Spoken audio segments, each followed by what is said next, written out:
WNST Towson, Baltimore, and WNST.net. It has been a very, very busy week here with Machado bombs and Trump bombs and right crosses to the skull of Giordano Ventura. We've been talking some Oriole baseball this week, certainly the OTAs and the Ravens getting back on the field. Luke and I were out there on Tuesday, and the Stanley Cup and the NBA Finals winding down perhaps a little more quickly than we wanted it to. And, of course, the death of Muhammad Ali has spurred on some of what I feel like is my best radio in a long, long time. Part of that is when you bring on Frank DeFord and Peter King and Phil Jackman and various other luminaries and dignitaries to talk about the most famous man on earth passing away over the weekend. This is my first chat with one of our partners in crime here, Dennis Koulatsos from Coons Ford of Security Boulevard, about the Ali issue as well as other things. Dennis, first off, welcome in. How are you? I'm well. How about you, my friend? I'm good. As I said, it's been a very active week. When I woke up on Saturday and found that Ali passed, it's been the first time in 21 months since I've been back on the air full-time that I had a chance to stretch out and really use my Rolodex. You know what I mean? Mm-hmm. Call Ross Greenberg, the president of HBO, who did documentaries on, call authors, find that Alan Goldstein piece on Ali. I know you're a guy sort of kind of my age. We sort of kind of had some similar experiences as young people here in the area, and Ali sort of still permeates the air as truly larger than life, right? Yeah, I can speak about Ali.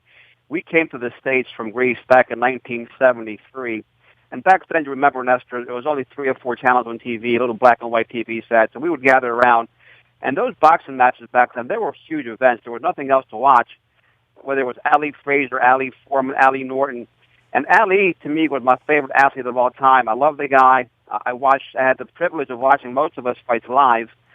And he really just, on many different levels, touched many different people. But whether it was his chin, his footwork, his charisma, outside of the ring, the relationship with Howard Cosell, which I always thought was very unique. I loved Howard Cosell, his delivery, his enunciation of words, his mellifluous way of speaking, the plethora of words that he used. And I'm starting to sound like Brian Billick. But it was just or Howard Cosell, for that matter. Yeah, absolutely. But it was such a great act between those two, and what they did for television and for the American public and for the world. I mean, Ali was, to me, the greatest of all time. One of my best friends and I debated. We were debating ever since he passed away. He's a big Rocky Marciano fan. I'm a big Ali fan. So we would dissect it all week. Who was the greatest, Marciano or Ali? And neither one of us had been able to change the other one's mind. Dennis Koulatsos joining us here from Coons Ford of Security Boulevard, of course, host the SSV on WNST on Thursday afternoons from 3 until 5. He'll drive you home. I'm sure we'll have some more thoughts. On Ali and on your Greek heritage, I didn't realize your family came here in 73, so you were born in Greece, yeah? Yeah, I was 9 years old when I came over, Nestor, and I'm still a big sports fan. Soccer was very big over there. That was the only thing back there in the day. Soccer, the Olympics, etc., and boxing, pro boxing. Well, I was going to say, I mean, your father you probably saw many Ali fights from that side of the pond, even though you were a little lad. Do you have any memory of being 6 or 7 or 8 and seeing? Oh, I do. I have a photographic memory, Nestor. Back then in Greece, TV was government controlled, which was really bad because it came on at noon and it signed off at 9 o'clock at night. So you had 9 hours of television a day. There was one kid show with marionettes, puppets on the string, with shadows for 30 minutes. And that was it. You know what I think, man? I know how proud the Greeks are of their theater and the heritage and all of that. It's amazing that the Greeks didn't swim to television for the theater purpose of it, right? No, it was really primitive. So when we came to the States in 73, and all of a sudden we had TV. Remember the TV sets used to go off at midnight or 2 o'clock in the morning with the tone. Anthem. Yeah, they would put the tone, right? Exactly. Tone on, right? You get the 3 colors, green, red, and blue, whatever it was. And so I was like a little kid. I was a little kid in a candy store, because I had the wide world of sports back then. That was a big deal. We had wrestling at 4 p.m. every Saturday. We gathered around the TV set. With Gary Michael Capetta. Yes, I remember that. Yes. You got it, man, because baseball was difficult to understand. Football was difficult to understand to get a handle on being immigrants. I have a feeling you were a big Spiros Arion fan. I was. I liked him until he turned heel. Then I really disliked him, because but that was part of the deal, though, right? He was for you. Pedro Morales was for my people, right? Absolutely.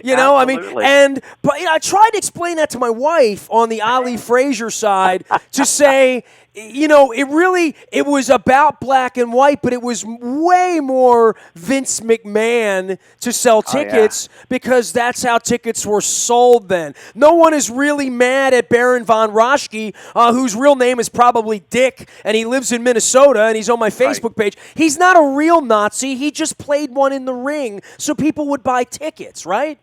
Absolutely. I mean, Nikolai Volkov, somebody told me he lives in Timonium still. He does live in Timonium, for crying out loud, I've never ran into the guy, but he was one of the Russian nightmare. He was. I'm not even sure Ivan Putski was Polish, and I'm pretty sure Chief Jay Strongbow wasn't even a Native American. Yeah. It was such great acts. They did such a great job in selling it. And again, back to Ali, he was just such a great showman.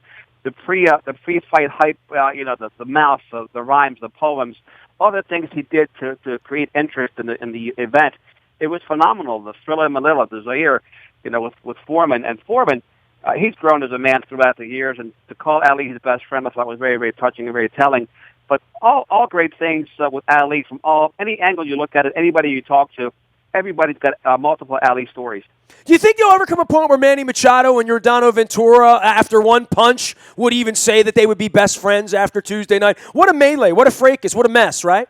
Yeah, no, I really liked how the team responded. I really liked the Bucks press conference when everything they asked the man, he was spot on in his delivery and how he felt about the situation. And he said, "Look, if they're going to give us more trouble, we'll handle it. We'll take care of it." So I think this is the kind of thing that can really a unified team, create more glue for the team as they go forward, to have each other's back. And to this point of the season, I think we're all very thrilled the direction they're heading in.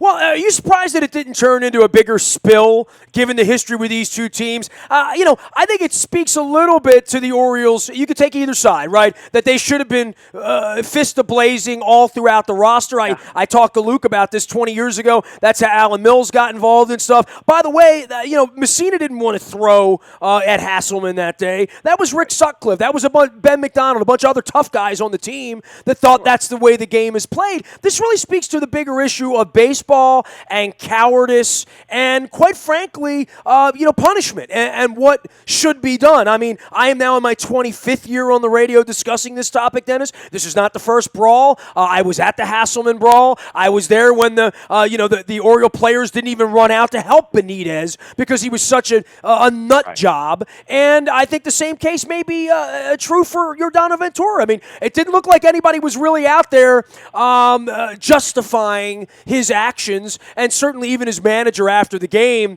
couldn't go so far as to fully toe the line with, well, we throw at their best player and think we're going to get away with it.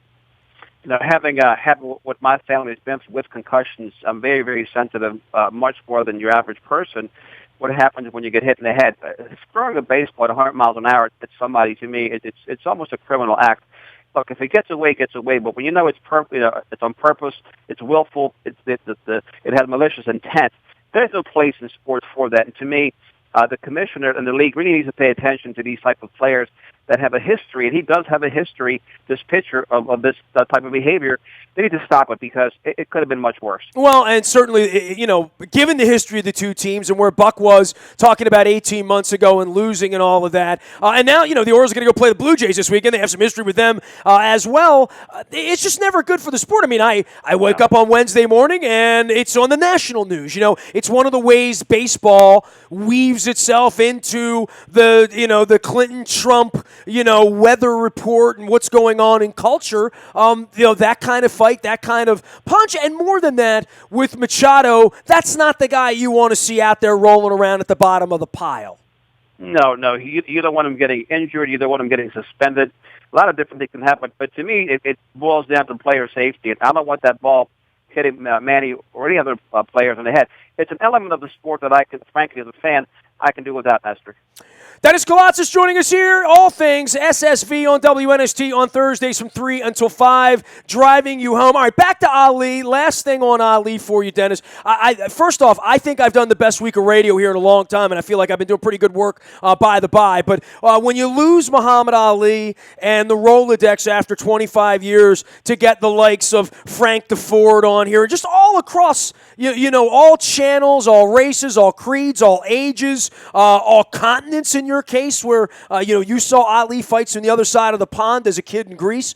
I find it very, very poignant that this Shakespearean tragedy really, getting back to Greek theater, played out where, you have a son and, you know about concussion issues and head injuries. And what we've seen with Ali, we wonder, well, why did boxing die such a quick death, right? And I know you follow the MMA. You go down to the fights. I'm friends with Johnny Rollo. I can't believe the MMA and the UFC is legal. I can't believe that I walk into a Buffalo Wild Wings and I see guys' heads carved up like, superstar Billy Graham in the 70s wrestling, where they put the big red X over Baron von Raschke. And this is out like when I'm ordering a pizza or I'm having a flatbread or eating a burger or having some wings. I find it fascinating that part has caught on, this savage that I don't even like to look at. And the Muhammad Ali boxing thing, we see the end for the greatest boxer in the world. His life was poverty to fame to riches to glory to the greatest, the prettiest, the most loquacious, the most amount of money,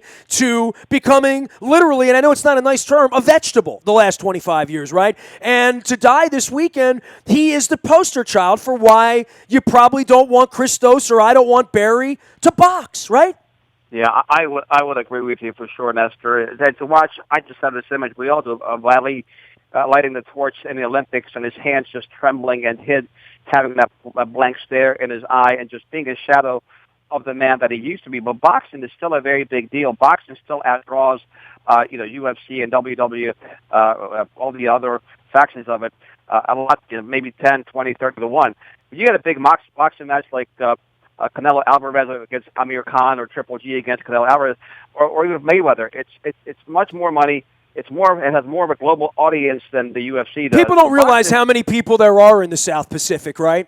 Exactly. So yeah, boxing is still a lot bigger sport than the UFC mixed martial arts thing, and so it's not going to go away anytime soon. No matter what we see, the images of these boxers and legends like Muhammad Ali fading away. One guy who didn't take a lot of punishment was George Foreman, and I've got to include it in the conversation because George Foreman used to beat people up. He never really got beat up. Even with Ali, he beat Ali for 8 rounds senseless, and got knocked out, just ran out of gas. But he's aged well, but he's the exception, not the rule. No doubt about it. Dennis Koulatsos will be here on Thursday, driving you home on the SSV on WNST. What's going on at Coons Ford, Dennis? Well, Coons Ford, we are to the car business what WNST is on the radio. And on the internet. We're viral. We're selling cars all over the country. People are flying in, taking the trains and buses to get here because they're saving $2,000, $3,000, $4,000, $6,000, $7,000 every time they buy a vehicle. Ford Credit supporting us with 0% for 60 months, 1.9 for 72 months. We have a ton of pre-owned, pre-loved vehicles, over 750 new vehicles, 200 pre-owned vehicles, great service department, great parts department, great body shop. We're growing. Business investor has never been better, and I credit our relationship with WNST and WNST.net as being a huge part of our success and growth around here. That's really kind of you. We'll see you on Thursday, and we'll check in, and we'll see what Mr. Machado has ahead and how many games that's going to cost him, that punch, right? Sounds great. Thanks so much for the time. You got it. Dennis Koulatsos from Coons Ford of Security Boulevard and the SSV on WNST on Twitter. He's here on Thursday. I will be here all weekend. Anywhere you are, we are. You can always email me, nasty at WNST.net, Twitter, Facebook, LinkedIn, Snapchat, Instagram. We've got it all covered. We are WNST.net, AM 1570 and WNST Towson, Baltimore. And we never stop talking Baltimore sports.